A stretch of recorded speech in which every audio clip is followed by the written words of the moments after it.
Assalamualaikum warahmatullahi wabarakatuh. Alhamdulillahirabbil alamin. Salawat dan salam semoga tercurah kepada uswah hasanah kita Nabiullah Muhammad sallallahu alaihi wasallam.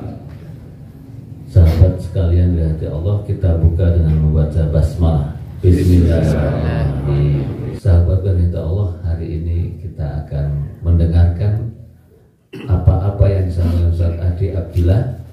Insya Allah Ustaz Adi Abdillah ini saudaranya Ustaz Adi Hidayat dan temannya Puji Harto. Baiklah, kita dengarkan dengan sama. Ini menurut pandangan batin saya sing tokoro doa kayak ini. Agak maju lagi. Maju ya. Ya, maju. Ya. Pak Dan sehat Pak Dan? Lama nggak muncul Pak Dan? Oh, nunggunya anak ya? Di Amerika? Di Hongaria. Semoga mendapatkan suami yang soleh. Ya, gue rasa do berharap.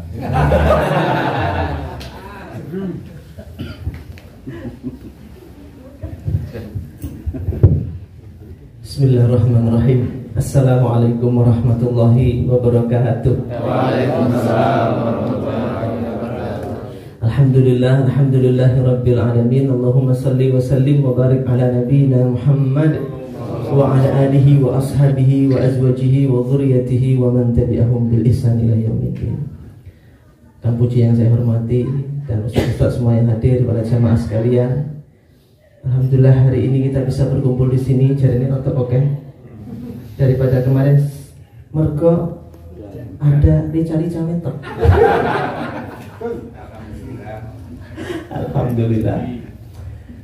Alhamdulillah hari ini ngobrol-ngobrol aja ya. Saya enggak tahu sih ya, mau ngobrol-ngobrol aja.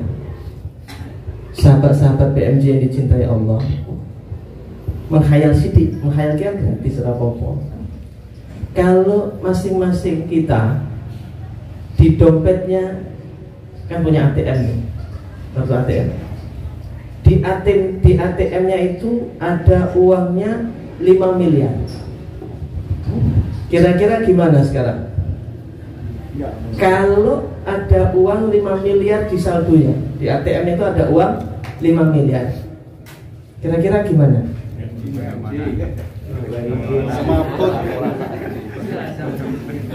Mungkin kalau kita di ATM punya uang 5 miliar, melakukannya beda. Ini kelumpro ya ora jelas itu. Melakukannya lemas koyo orang widoyo kayak. Tapi karena ada uang 5 miliar, wah rotok tegep, rotok gagah melakukannya. Karena ada uang 5 miliar. Mungkin handphonenya ganti, duit 5 miliar. 5 miliar ganti, handphone wis pecah-pecah, LCD-nya rusak. Ganti langsung, beli. Gagah punya uang 5 miliar. Jelas 5 miliar, Bro. Sama istrinya diajak kemana? Ke mall. Nek wingi-wingi gue lewat-lewat baik. Orang wani mampir. Biasanya mampirnya ngelidikan. Badan Spanyol, separuh nyolong. Terus sebelah ini kan di badan Spanyol kan ngelidikan kayak. Sekarang punya uang 5 miliar, malah gelem ngelidikan. Beli di mana? Di mall. Mahal enggak peduli. Mau punya uang 5 miliar, gagah lagi. Langsung mikir tuku rumah yang belum punya rumah. Rumah yang sudah lama belum dicat, catnya rusak, sebelum tak karena tukuran duit cat, langsung tuku cat. Gagah punya 5 miliar, berangkat ke wah. Beli cat sana. Punya uang 5 miliar. Betul enggak? Segala keinginan muncul. Wah, aku tak tuku sepeda lah. Menek susu iso pit-pitan bareng gaya. Biasanya nggak pernah pit-pitan, sekarang pit-pitan. Motor ganti, beli NMAX atau PCX, atau misalnya nggak ganti paling nggak joki sing suwe-suwe harus diganti sekarang joki. Tadinya nggak punya uang untuk sekedar benerin joknya, nggak punya. Kalau sudah punya uang 5 miliar, kita bebas mau melakukan apa saja, betul nggak? 5 miliar. Kalau sebulan kita butuh uang 10 juta untuk sehari-hari, 10 juta sebulan. Jadi setahun berapa? 120 juta setahun, 10 tahun 1,2 miliar, 10 tahun 1,2 miliar. Duitnya berapa tadi? 5 miliar. Coba bayangkan Pak, nggak mumet lagi sekarang. Biasanya pajak itu sudah mati kabeh, ini tenang, nggak ada pajak kabeh motor. Pajak mati ganti motor. Mobil yang joknya itu sudah jelek, beli jok kulit, wis diganti sekarang sarung kulit. Semua wis pokoknya kalau punya uang 5 miliar. Anaknya biasanya ngajak ke Gembira Loka, ojo li, tiketnya larang, sekarang gagah. Kapan nih Gembira Loka? Anaknya diajak, karena boleh sedulur nih tolong. Punya uang 5 miliar, berangkat ke Batu Malang, jalan-jalan ke Jatim Park segala macam. Dulu kalau ke sana anaknya mau ikut wahana ini, gak oleh, apa larang tiketnya. Sekarang karemu silakan kamu ikut wahana apa aja silakan. Punya uang 5 miliar tuh kita tuh merasa tenang, bebas mau melakukan apa saja, mau kemana saja bebas. Sebab punya uang 5 miliar. Langsung daftar umroh yang belum umroh, betul nggak? Betul nggak? Ibunya, bapaknya, simbahnya, Pak D, Bude, saudara semua didaftarin umroh. Sak pitik-pitik yang barang daftarin umroh. Sugih 5 miliar kok. Kalau kita punya uang 5 miliar, masya Allah, kita tuh kayak tadi tenang, hidupnya itu tenang, tentram, punya uang 5 miliar. Padahal kalau kita mau jujur, ATM itu banyak kelemahannya. Pertama, kadang ATM-nya jauh. Kita harus ngantongi ATM yang ada satunya 5 miliar, berangkat ke Jatim Park, ke Jawa Timur, ke Malang. Pas sampai di sana, bensin entek, klip-klip, duitnya habis. Mau beli bensin harus ke ATM. Orangnya BRI, padahal ATM-nya BCA. Nyari ini, waduh ini mentek, pusing dia karena ATM-nya jauh.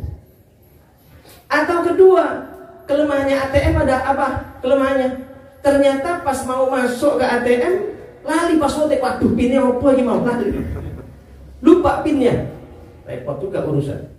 Atau ketika kita mengambil uang di ATM, dimasukkan ATM-nya ketelen, mesinnya rusak, pin. Wis tekan Jawa Timur, ATM-nya ketelen. Ngambil uangnya gimana coba? Itu padahal uangnya 5 miliar. Belum lagi masalah lain. Apa masalah lain? Misalnya punya ke ATM, sudah semangat mau makan siang, sudah jalan jauh, nggak taunya offline. Offline, nggak bisa ngambil uang. Semua ATM offline. Pijan kurang mateng nih. Habis dia.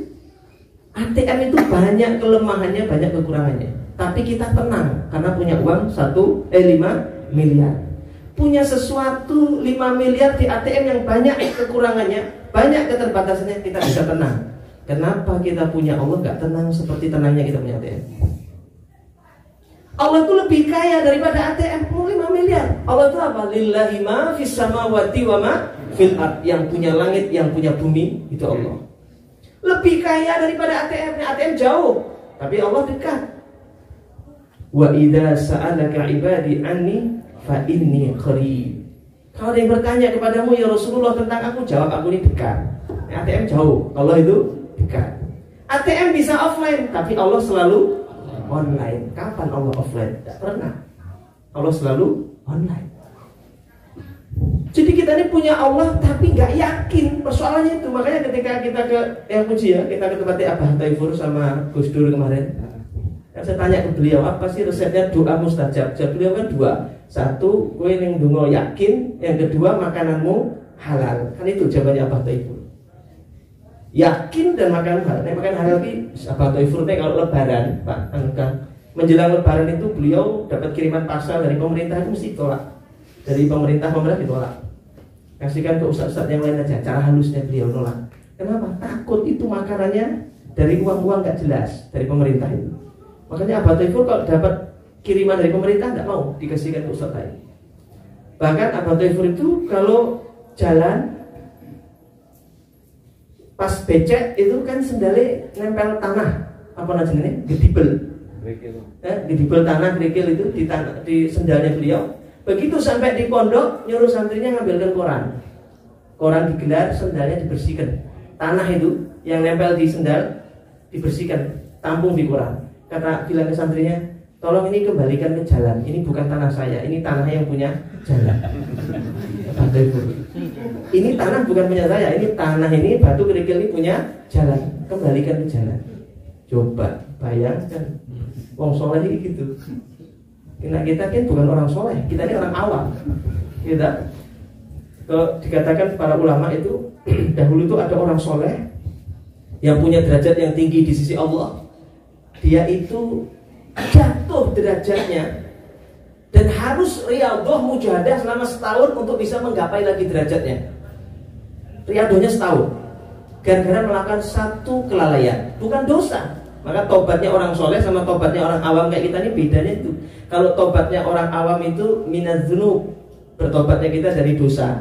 Kalau tobatnya orang soleh itu bukan dari dosa, tapi minal ghaflah, dari kelalaian, kealpaan. Dan orang soleh ini dihukum sama Allah, derajatnya diturunkan dan dia harus riyadhah setahun, mujahadah setahun untuk menggapai kembali derajatnya. Itu sebab satu kelalaian dia. Apa kelalaiannya? Mencium istri nggak pakai niat. Nyium istri nggak pakai niat. Jadi kan pakai niat nggak? Orang soleh itu gitu. Gara-gara nggak niat nyium istri, sekedar nyium aja. Nah orang soleh kan nggak ngasih jajanan anak aja pakai niat. Saya ngasih uang ke anak ini niatnya untuk apa? Jaga agama anak saya. Soalnya kalau orang tua pelit, minta kita tolak, akhirnya anak itu betah sama temennya karena dijajaki terus sama temennya. Padahal temennya agamanya Katolik. Dia lebih nyaman sama yang Katolik daripada bapaknya yang Islam. Lama-lama agama anak kita itu bisa mengikuti kawan-kawannya. Maka ketika ngasih uang ke anak, niatkan saya ngasih uang anak infak fisabilillah untuk jaga agama anak saya. Nah, orang soleh gitu, ngasih jajan ke anak saja diniati, semua diniati. Karena innamal a'malu binniyat, semua amal tergantung niat. Kita nyium istri nyosor wae niat. Masya Allah. Itu apa Toifur tadi ya. Nah, jadi kembali ke yakin tadi. Jadi yakin kepada Allah. Nah, kita itu persoalannya yakinnya kita ke Allah nggak seperti yakinnya kalau di ATM ada uang 5 miliar. Kok bisa ya gitu ya? Itulah kita. Tandanya kita belum sampai kepada Allah. Tandanya kita belum sampai kepada Allah. Orang kalau sudah sampai kepada Allah itu tenang. Sakinatu ma'allah. Dia tenang karena bersama dengan Allah. Kok kita selalu gelisah? Karena nggak yakin kita ini punya ATM yang sesungguhnya. Siapa ATM yang sesungguhnya? Allah. ATM, Allah tempat mengadu. Punya masalah, ngadu sama Allah.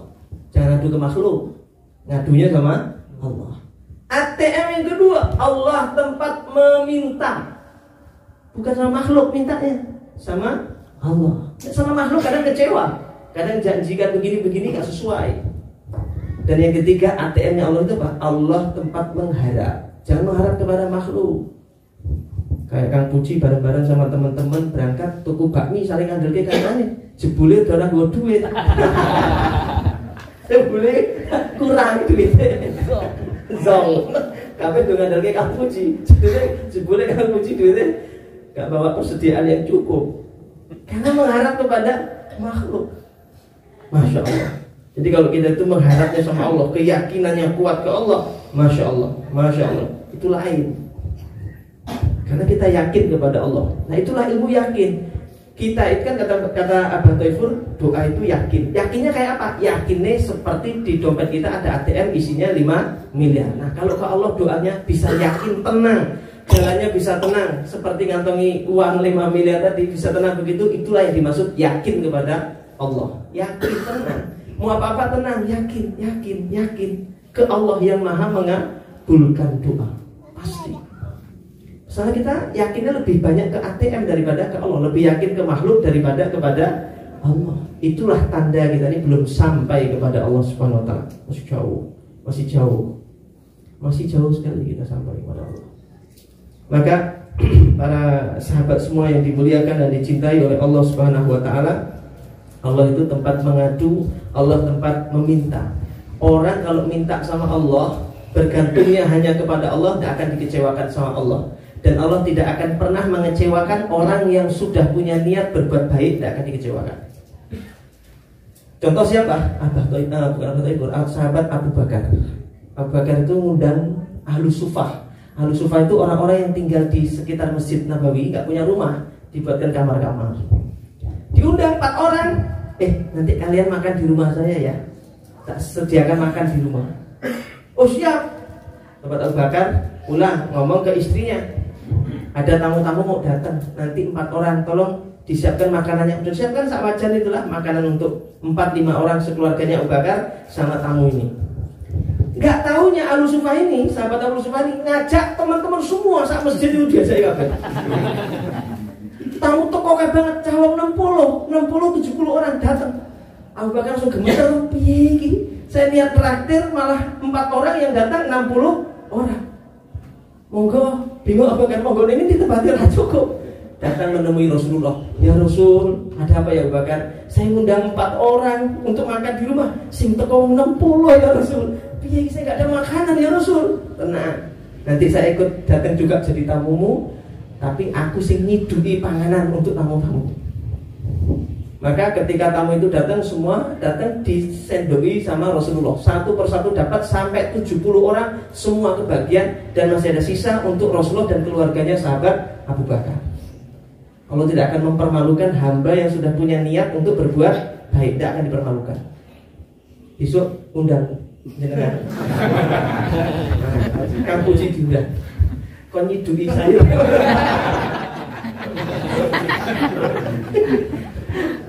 Masya Allah, itu sahabat. Bahkan Rasul pernah begini. Lagi di masjid, datang seorang musafir, tamunya Rasulullah. Ya Rasul, kalau kau berkenan saya ingin jadi tamumu malam ini ya Rasulullah. Oh boleh, dengan senang hati. Rasul, tunggu sini sebentar. Rasul kan langsung pulang menemui istrinya. Ada makanan enggak? Saya ada tamu, mau mampir ke rumah.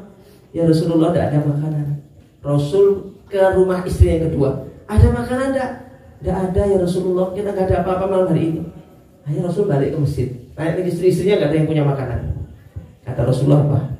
Adakah di antara kalian yang mau menjamu tamuku malam hari ini? Sahabat Abu Thalhah Al-Ansari langsung, saya ya Rasulullah dengan senang hati siap menyambut tamumu ya Rasulullah. Tamunya Rasulullah loh, tamunya Rasulullah. Ajak ke rumahnya Abu Thalhah. Sampai dipersilakan di ruang tamu, Abu Thalhah masuk ke belakang. Istriku, ada makanan enggak? Saya ada tamu, ini tamunya Rasulullah. Bukan sembarangan, ini tamunya Rasulullah. Kata istrinya Abu Thalhah, wahai suamiku, di rumah enggak ada apa-apa kecuali sepiring makanan saja. Ini hanya untuk anak-anak kita. Oh sepiring? Iya, hanya untuk 1 orang saja porsi. Ya udah, anak-anak diajak main biar sampai capek sampai tidur. Nanti biar tamu ini kita sukui makanan, tak sukui 1 makanan, nanti kamu antarkan makanan ini, kasih piring 2. Nanti biar lampu disempar biar lampunya mati. Maka Abu Thalhah menyambut tamunya, datang hidangan makanan dikasihkan, lalu datang piring kedua tapi piringnya ini kosong. Makanannya mau diantar sambil disempar lilinnya sehingga lampunya mati, gelap.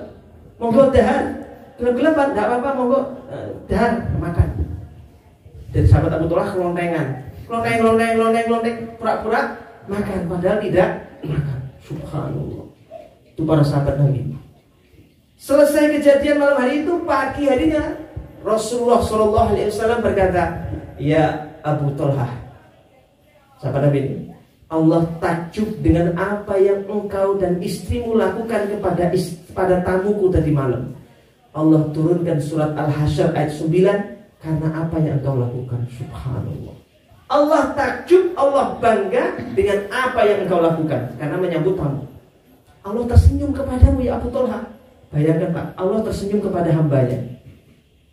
Lain senyumnya orang kepada orang. Ini Allah penguasa jagat semesta tersenyum kepada hamba. Kalau sudah Allah yang maha pemilik jagat semesta tersenyum kepada seorang hamba, beres semua urusannya. Itu jamin ahli surga. Allah pencipta senyum kepada hambanya. Subhanallah. Itulah makanya perlunya keyakinan. Kalau kita sudah punya yakin kepada Allah, yakin kepada Allah, mantap. Yes. Itulah doa yang yakin. Saya itu mempelajari ini juga tak praktek. Makanya kemarin saya bilang toh, ada orang baca bismillah saja ada penuh keyakinan bisa jalan di atas air. Karena modelnya yakin, modalnya yakin. Dengan yakin ke Allah, singgasananya Ratu Balqis bisa dipindahkan oleh seorang laki-laki hamba Allah, bukan rasul, bukan nabi, bukan malaikat, bisa mindahkan singgasana Ratu Balqis sekejap mata. Bukan nabi, bukan rasul, bukan malaikat. Kok bisa? Karena modalnya yakin. Dengan modal yakin, Abah Toifur dari Temanggung sampai Surabaya cuma 2 jam. Kok bisa? Karena modal yakin. Aku tak praktek belum bisa aku. Ya saya praktek gak bisa. Belum bisa. Karena belum sampai. Makomnya kita belum sampai. Dewi ini sopo. Kita ini bukan orang soleh, orang awam. Tobatnya aja masih karena dosa. Dan gini, saya kemarin tuh yuk coba praktek lah. Ya Allah, tak yakin, saya lagi bangun musola di belakang, atapnya belum jadi. Saya yakin Engkau pasti akan menyelesaikan pembangunan musola saya. Ya Allah, saya yakin. Subhanallah, baru nanam yakin dibel sama orang. Seorang ustadz dari Gontong Ponorogo. Beliau nelpon, ada dana jamaahnya, ada temannya, koleganya itu mau wakaf tanah untuk masjid di Jawa Timur. Tetapi kan di kampungnya sudah ada masjid, ditolak. Akhirnya tanahnya dijual, diuangkan, terus disumbangkan ke masjid yang sedang bangun atau orang yang sedang bangun masjid. Ustaz, tadi butuh nggak? Ya jelas butuh, saya lagi bangun musola. Ya sudah, saya butuh. Wah, siap Ustaz, langsung dikonekkan, dimintai nomor rekening sebenarnya. Wah, ternyata ilmu yakin itu luar biasa. Jebul ngikuti alur cerita, ngaluri orang itu yang mau transfer, ternyata ngapusi.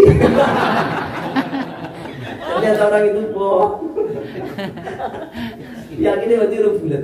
Karena awalnya memang yakin, tapi kadang begitu sudah ada kabar orang mau ngasih, akhirnya bergantungnya bukan lagi kepada Allah, akhirnya berharapnya lagi kepada manusia. Itulah payahnya kita itu gitu. Awalnya wis mantep, di tengah jalan kadang wis goyang lagi. Itu makanya kita perlu belajar sama-sama yakin kepada Allah. Dan untuk sampai kepada Allah kita membutuhkan hidayah. Kita membutuhkan hidayah. Hidayah itu apa? Hidayah itu apa, Mas? Pak? Masjid. Iya benar, nama masjid ada hidayah. Hidayah. Hidayah itu adalah bisikan di dalam hati yang mendorong kita untuk berbuat ketaatan, kebaikan, dan meninggalkan kemaksiatan. Itu namanya hidayah.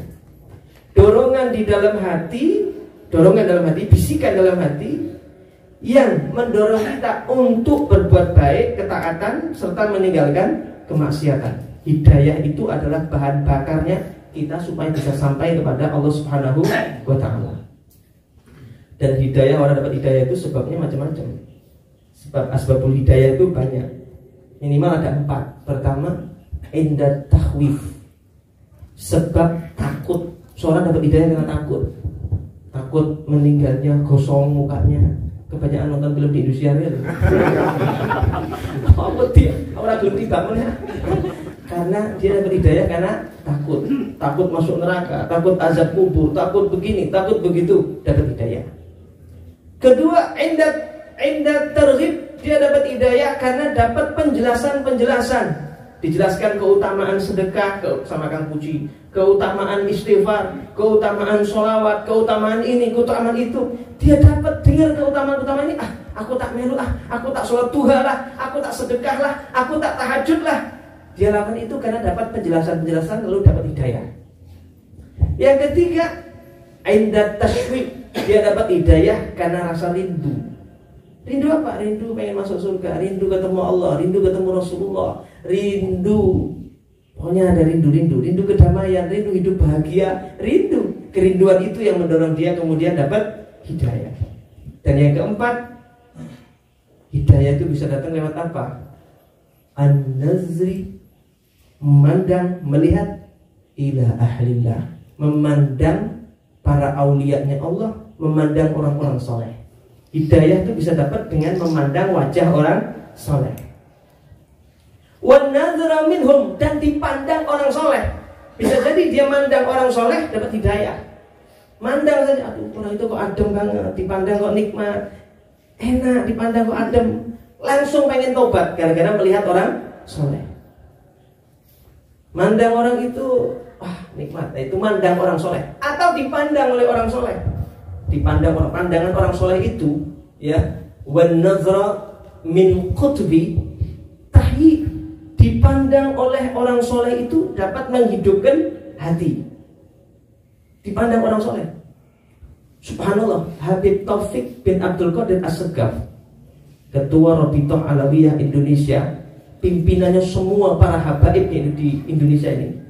Dulu masih kecilnya datang ke tempatnya Habib Soleh Tanggul itu. Namanya Abdurrahman. Habib Soleh itu mandang anak kecil ini, lalu bilang apa? Namamu ganti ya. Bapaknya mana? Saya Bib. Ganti anak ini jangan Abdurrahman, ganti Taufik. Besok anak ini jadi orang besar. Masih kecil, dipandang gitu, anak ini besok jadi orang besar. Subhanallah, sekarang pimpinan pondok pesantren besar di Jawa Timur dan ketuanya Rabithah Alawiyah, ketuanya para habaib di Indonesia itu beliau. Pandangan orang soleh. Maka dikatakan para ulama, kalau kita baru saja ketemu orang soleh, kumpul sama orang soleh, memandang wajah orang soleh, pulang ke rumah hendaklah campur sama istri, berhubungan badan sama istri. Kenapa? Kalau jadi anak, insya Allah anaknya jadi anak soleh, karena kena pancaran wajahnya orang soleh. Cahayanya wajah orang soleh nempel di wajah suaminya. Suaminya melamar hubungan sama istri, nanti pindah ke anaknya. Milo yang punya istri segera berketemu orang soleh, lalu sampai rumah bekerja dengan sebaik-baiknya. Bekerja sama. Ustaz, saya belum nikah Ustaz. Kalau belum nikah kalau guling lain. Punya istri, ya bersabar ya. Jadi intinya gitu Pak. Jadi pentingnya kita nih. Makanya Rasul itu bersabda, man zara aliman faka'anna mazarani. Siapa yang mengunjungi orang soleh seakan-akan dia mengunjungi saya. Wa man sofaha aliman faka'anna masofahani. Siapa yang mengunjungi ulama, orang soleh, yang salaman sama orang soleh, seakan-akan dia salaman dengan aku. Salaman dengan orang soleh itu seakan-akan salaman dengan aku. Wa man jalasa aliman faka'anna majalasani fid dunya. Siapa yang mengunjungi orang-orang alim, orang soleh, seakan-akan dia sedang duduk bersamaku di dunia. Wa man jalasani fid dunya, dan siapa yang duduk bersamaku di dunia, ajlastuhu ma'i yaumil qiyamah. Aku dudukkan besok bersamaku di hari kiamat. Nah, pentingnya kita nih datang mengunjungi orang soleh. Ya, dapat banyak hikmah, keberkahan, dapat banyak nasihat. Itu kalau kita ketemu dengan orang-orang soleh. Baik sahabat-sahabat semua yang dimuliakan oleh Allah, mungkin itu yang bisa saya sampaikan, nanti biar ditambahkan sama Kak Puji. Intinya mari kita belajar ilmu yakin. Yakinnya kita itu ke Allah, mestinya yakinnya, tenangnya kita itu seperti tenangnya kalau punya uang berapa tadi? 5 miliar. Jangan punya uang 5 miliar tenang, tapi punya Allah gak tenang. Salah. Punya Allah itu yang harusnya lebih tenang. Karena punya uang bisa jadi kebobolan, bisa jadi ini, itu banyak keterbatasannya.